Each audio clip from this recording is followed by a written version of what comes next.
How's it going, guys? My name is Zach with the Movie Castle, and today we're going to be taking a look at The Adjustment Bureau. This is from 2011, directed by George Nolfi, and stars Matt Damon, Emily Blunt, and Anthony Mackie, who you guys know from the MCU there. This is based on a short story, loosely, The Adjustment Team by Philip K. Dick. Philip K. Dick, you guys may know him for some of his other movie adaptations. He's the writer that would inspire Blade Runner, Total Recall, Minority Report, and a bunch of other ones. I definitely would recommend checking out the short story. It's really short and really fun and it's got a whole bunch of interesting, thought-provoking ideas behind it. I definitely would recommend checking out Adjustment Team, but that being said, I told myself I wasn't gonna just spend this whole review saying, the book was better, so I'll put all that stuff towards the end. For now, the movie. Let's talk a little bit about the plot. Just a brief bit. I'm not gonna be covering any major spoilers, but what is the setup for this? Well, we get Matt Damon, and he's kind of a bad boy politician that people appreciate because he's more real. However, he loses his election and has to spend 4 years in the private sector. When he's in the private sector, he's being mysteriously watched by a group of men with hats, fedoras, and one of the men in hats gets a very strange, strange to the audience, but not to them, strange job he has to do. He has to make sure Matt Damon spills his coffee at exactly the right time.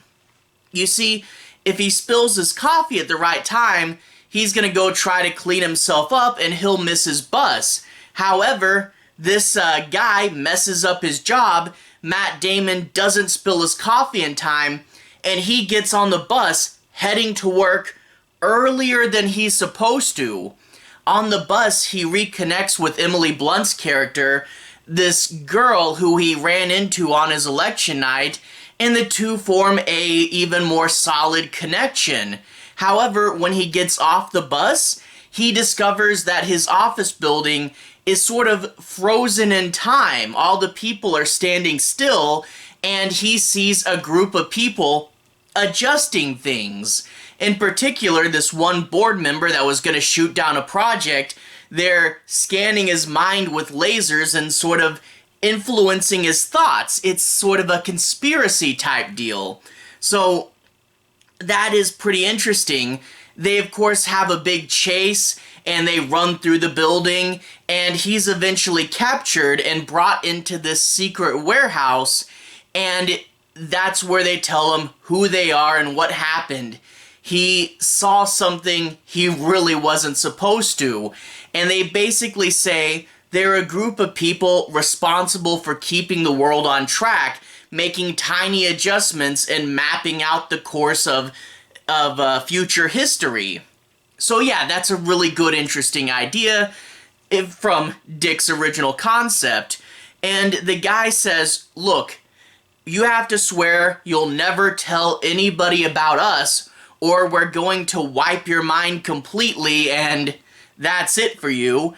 And he also says, you're not supposed to be with the girl you meant. And he really loves her, so that is going to be hard for him to resist. And from there, you get Matt Damon trying to pursue her, while the Adjustment Bureau foils his plans in, what would, to the average person, seem like consequence, But I guess from there, I should say this movie kind of has the feel of like a cable classic, one of those movies that isn't necessarily the best thing ever, but they'll play it on TV and you're like, oh hey, this is on. And it's one of those that's, not great, but good enough. And, it's nowhere near what it could be, and it definitely has faults. But this is one of those, hey, Adjustment Bureau's on. Why not, So yeah, this definitely has areas that are a little silly or don't quite work or could have been way better. but it still sets up a really fun world, has a really solid backbone of an idea behind it, and yeah, it's kinda, some fun there, So not the strongest recommendation, but a good watch, And I guess let's break down the reviews, classic pros, cons. Open up with the pros. I really do like the concept. This is one that you say the concept to people. There's a group of people secretly controlling our lives, adjusting things, making the future go their own way.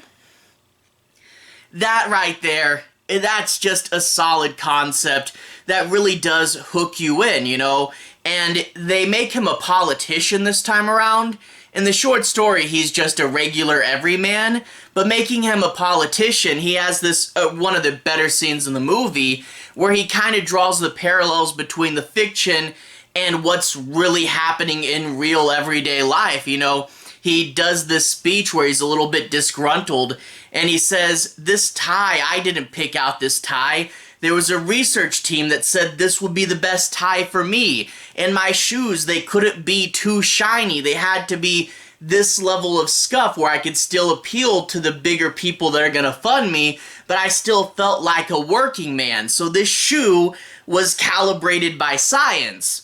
And that is a really good speech, the idea that even though the Adjustment Bureau themselves is fanciful, there is a whole bunch of things in your everyday life that you don't see are actually influencing you, and I thought that was really cool. But also the world they set up. All these people in the Adjustment Bureau, they got their hats on and they're going through doors, and one of their powers is they can open a door and it'll lead to a different place. And there's like a secret labyrinth of magical doors all around the city, and you can go in and out various different doors teleporting around, but they're all connected to a specific spot, so it very much is a door maze labyrinth world. It's really, really just memorable and entertaining. Now that being said, it is more about the world setup and less about the concept, so it's more, look, teleporting men in hats, and not so much as I think it should be about intense probability and sort of, what does influence us. I really wish that was more in play, but, fun men in hats teleporting through doors, why not? Also, Emily Blunt and Matt Damon's relationship, it is interesting, she's the kind of person that's gonna mess with him, constantly keep him on his toes, and they do shift this to being almost like a weird romantic comedy, the way, these two are constantly being pushed apart by outside forces. So yeah, it is an interesting kind of funny romance, but yeah, that romance angle, we'll talk about that in a minute. Let's talk about cons now. As far as cons, I do wish this was deeper sci-fi. Like I said with the scene where he's a politician, they do explain, how you can be influenced, and they do have a few scenes, if this happens, then this happens, then this happens, which I do really like, and, going in and saying, oh, look, when you spill the cup of coffee, that's not probable, that's intended, and these are the effects. And those are the best elements, which I really wish they leaned into harder. I really wish it was more about the butterfly effect, and I really wish we got to see a bunch of super clever, tiny things that would have been bigger and more important later. But as it stands, it's written to be more of a fun, chase around the city action-adventure movie than it is hard sci-fi. And I really wish, if this had a modern treatment, I would have loved to see things that were like tiny details at the beginning become bigger later, and playing with fate and chance, I mean, even a modern film like Bullet Train actually did this really well, and things like a water bottle in Bullet Train turned out to be huge at the end, so I wish they had played up this element a lot more. Fate and chance and control over that is super interesting, and I really wish there was more of it. Also, as far as cons, retooling this to be such a love story, which really wasn't in the short story at all, it does get kind of silly, you know? And I get, you know, it's like, okay, who you wind up with does really have a big bearing on the future, but to get the adjustment team, you know, kind of hiding there and going, if they have their first real kiss, that will be way too many ripples. And I'm like, their first kiss, what is this, Beauty and the Beast, you know? And the idea that, you know, a whole agency of people is trying to, like, make Matt Damon late for dates or make sure he doesn't kiss a girl, it's kind of silly, you know? And, you know, leaning into romance, I get Hollywood wants to do that because romance stories are something we intrinsically care about. How many people watch a movie and go, oh, I hope they get together. So I see why they leaned into that. But having a group of people making sure Matt Damon's love life sucks it's kind of silly, you know? So I don't know. And plus, the fact that Emily Blunt doesn't know, I mean, that's just kind of funny that she thinks Matt Damon is being so irresponsible and such a bad person, and then poor Matt Damon's running around the city out of breath because of these guys, and Emily Blunt's like, wow, you're really inconsiderate, aren't you? It almost feels like a romantic comedy misunderstanding. So yeah, I don't know, that really wasn't the best way to go about it, but overall, like I said, nowhere near what its potential could have been, but I still had fun with it. You know, it is fun to see the world and the hats and Matt Damon running through the city, and it has a good bit of entertainment behind it, but I do kind of wonder, when it was being a little sillier, I don't think the movie knew it was that silly, because the whole thing shot really serious, you know, and yeah, I don't know, I had a good bit of fun with it. But yeah, this it isn't as good as it could be, but it's a fun time, you know, can't deny that. But, and I said I'd get to this, the short story that this is based on, Philip K. Dick's short story, it is really, really good, and I won't spoil it, but it's more paranoia, and it's more looking at things that should be inconsequential, and the idea that maybe that was planned in little tiny things. For example, he goes into the office after it's been adjusted, and there's little things like his wastebasket is slightly smaller. There's a desk that's just a little bit more over to one side. That picture's different. That person's face is fuller. Tiny little things that really shouldn't matter. And, you know, they said the office was changed in countless but nearly imperceptible ways. That's that tiny butterfly effect stuff I love, and that's that sense of paranoia that made the original short story so good.